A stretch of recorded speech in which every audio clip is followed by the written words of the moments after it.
Uh, if you talk about crops like grape, banana, mango, there are large number of empowered farmers groups have come up, and that is happening in Gujarat, that is happening in Andhra Pradesh, Karnataka, and those empowered groups are taking up the technology delivery and technology support mechanisms in their hands, and that is the welcome sign. Because personally, I feel that depending upon the government agencies to deliver, particularly the district level and below, I mean, it is a very tough proposition because you all understand this is a very big country, complex country. But if you move through bottom-up approach, start organizing the farmers, organizing the communities, I personally feel that it has a great impact. With reference to sustainability, I'll just mention that let us take an example of watershed management. And Gujarat is you're a very strong leader. You have proved that how conservation technology, conservation measures can go a long way. My only submission is that I have seen watershed development programs state after state. And again, Nanda sir will agree with me, Dr. Varshney will agree with me that watershed programs are community-driven programs. As long as you have hand-holding support, either from the university or from the Department of Agriculture, the intervention continues. But the moment the hand-holding support is withdrawn, the programs collapse. That means, either we lack in mobilizing the community, or we lack in involving community in designing the program and implementing the programs. These are the issues which I would like to mention about sustainability. Yeah.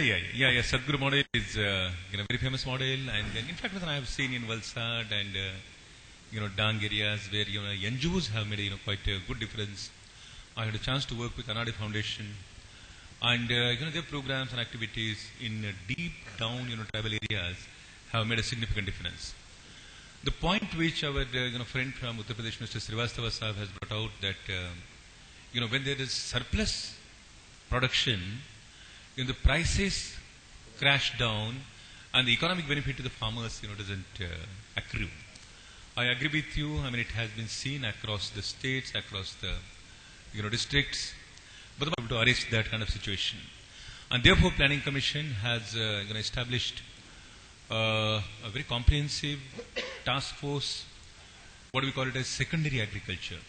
How to get a major benefit from the primary produce. And particularly where the primary produce is in marketable surplus, and how to convert those marketable surpluses to the processing, value addition kind of secondary agriculture. We are aware about it. And Srivastava Sahab, I take your concern. Maybe, we will sit in the Planning Commission sometimes and then talk about it, because you have a grassroots level experience of Madhya Pradesh and Uttar Pradesh. I also very strongly urge this scientific community and international audience that there are certain areas which need our immediate attention, like for example animal husbandry. Because it is part of agriculture, I will say that agriculture system. And there are about 167 or 170 districts in the country, sir, where animal husbandry can make an economic impact better than crops. Do we have that kind of segregation, or do our research institutions and agriculture universities focus on those areas? I also propose that let there be a very strong, I have submitted this earlier to Dr. Varshney and Avinash Kumarji, that let there be a very strong interface between scientists and farmers directly. Because when you know that our extension delivery mechanisms are weak, other approach could be let there be a strong interface between the scientists and the farmers. And particularly, let's say let's take an example of Gujarat, Maharashtra, where we have 4 agriculture universities each. And each agriculture university's catchment is not more than 6 to 7 districts. And therefore, I find very a strong argument in this statement that let there be a good amount of interaction between the farmers and scientists directly. And the good examples, I mean, how this equation can make a difference has already shown in Punjab and Haryana. Smaller states, the universities are very active. The farmers are directly in touch with the scientists. Scientists are directly in touch with the farmers and farmer groups. And it makes a difference in technology dissemination, in technology adoption. Last couple of points, in fact, I'll take a couple of minutes more with your permission. Our penetration of our efforts to small marginal farmers and women farmers. I believe this is a big question mark. If I'm a resourceful farmer, I can run after the resource people. I can run after the institutions. I can get the best of the technology. And that's what I have seen in Maharashtra, which had happened in grape, in pomegranate, in many other commercial crops. But if I'm a small farmer, if I'm a marginal farmer, if I'm a farmer from weaker categories of the society, then perhaps I may not have that kind of reach. And therefore, I need a strong technological backstopping, support service backstopping from my either from my community center or from lower levels of the Department of Agriculture and Agriculture universities. Perhaps that is not happening. I am in Planning Commission for the last 5 years, 4.5 years. But earlier to that, for the last 20-25 years, I was in Krishi Bhavan. And programs after what I have seen, sir, that I come up with National Food Security Mission, and then when I canvass the program, again the program gets disseminated to, let us say, level A farmers, or at the most level B farmers. But when it comes to level C, D or E farmers, the poorest of the poor farmers, their involvement is very peripheral. The support services to them are very peripheral. And more importantly, rather their involvement in development program is very inadequate. Perhaps we may have to reverse the situation.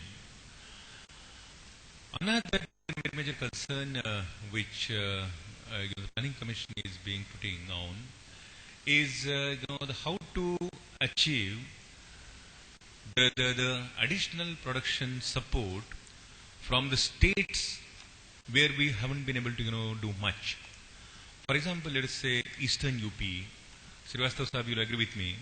Eastern UP, Bihar, Odisha, Bengal, Chhattisgarh, where there is a lot of potential, where residual moisture is better as compared to Gujarat or Maharashtra or other parts of the country. But our cropping intensity in that part of the country, our production and productivity levels in that part of the country are not very significant.